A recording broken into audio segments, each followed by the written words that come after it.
along Glad Hill Road because I remembered in summer seeing a grapevine hanging, and it's a little late in the year, but that's what happens when you take off and go for a vacation out in the Smoky Mountains when you're supposed to be home making these videos.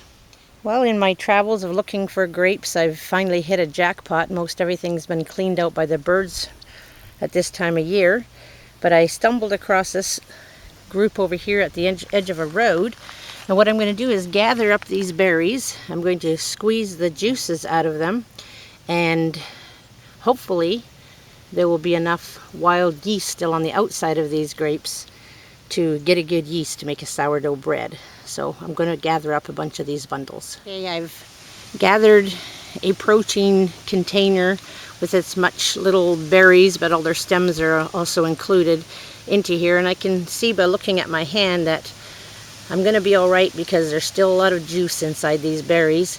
And as I squeeze them, I'm going to mush these grapes, smash them down, and the wild yeast that is on the outside will hopefully be strong enough and still good enough after the frost to give me what I'm looking for a wild starter for sourdough bread.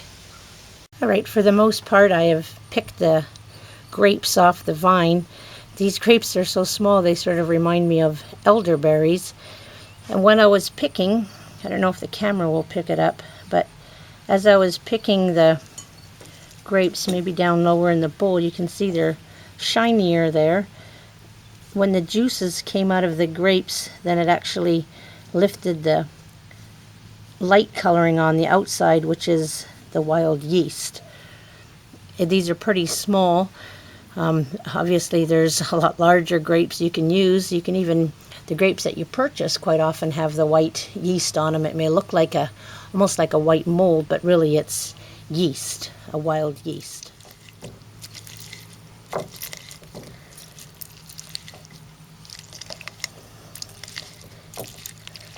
You can see the juices are coming loose, but the juice is not just the juice of the inside of the grape that I'm looking for.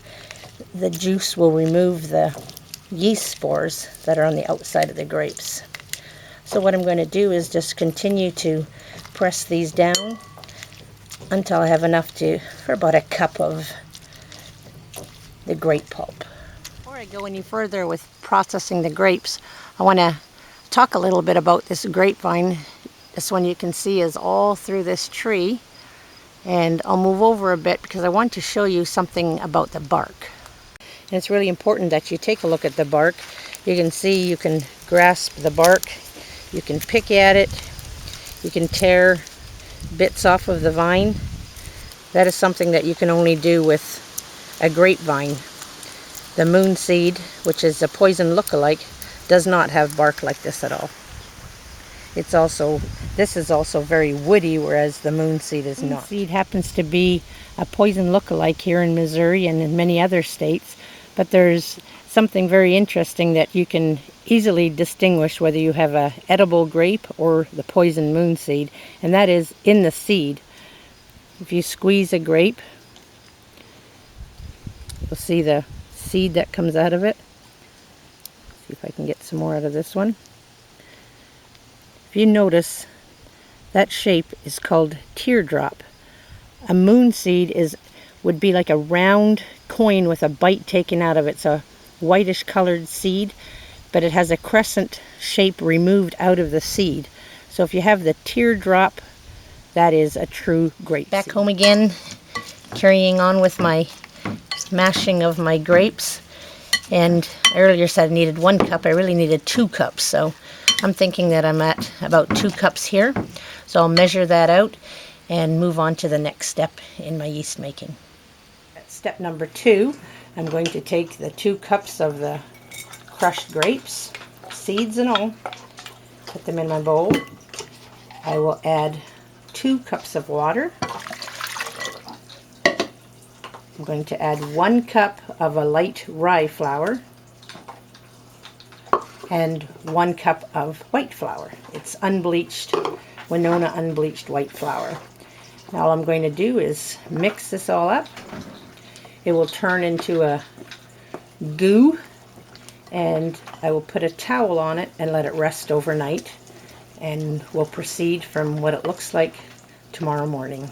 So that's it for step one. 20 hours from when I mixed up these wild grapes, flour, and water. So I'll wait until 24 hours have passed to move on to the next step, but I wanted to see if I can show you all the bubbling that's taking place in the jar. So it looks like we've caught some wild yeast spores, and so I'll be letting this sit for another 4 hours, and then we'll move on to the next step, which would be to separate the mixture from the grapes in it. We want to strain all those grapes out now. All right, we've reached the 24-hour point, and now it's even a more bubbly, gooey mass, which looks to me like I've captured the wild yeast. So what I'm going to do now is take it out of the bowl and put it through some strainers to try to strain out the grape with the peels and skins and whatever else is in there. Now what I've done is I've put half in one sieve over a bowl and the other half over here, and you can see it's dripping out. So I'll just allow that to sit by itself and see if we can't get all that good starter to separate from all the grape berries. Here we have the strained grapes. I called them grape berries earlier, just strained grapes. And as you can see, they're pretty well just looking like the grapes I started with. And over here, I measured it out, and I've come up just short of 4 cups of this starter. And now comes a really important thing. To be able to make your sourdough bread, you always have to feed your starter. What I normally would do is begin with 100 grams of starter after I made my starter, like this product in front of me here. And what I would do is feed it for a good week, both morning and night. I would measure out 100 grams of my starter, and I would add 50 grams of flour, and I would add 50 grams of water. At night, I would measure it again. I would take out 100 grams of my starter and discard the rest, add 50 grams of water, 50 grams of flour, and I would do this every single day for a week straight. It really improves the flavor of your starter. But that's if you have the time for it. And now I'm going to try it in a quicker method. So I will weigh out 100 grams of this starter, weigh out 50 grams of flour, 50 grams of water. I will mix that, and I will set that in a bowl, let it sit till morning, and in the morning I'm going to feed the starter by doubling it until I come to 800 grams of starter. And you'll see, just it's not hard at all. Might sound complicated, but just watch as it unfolds.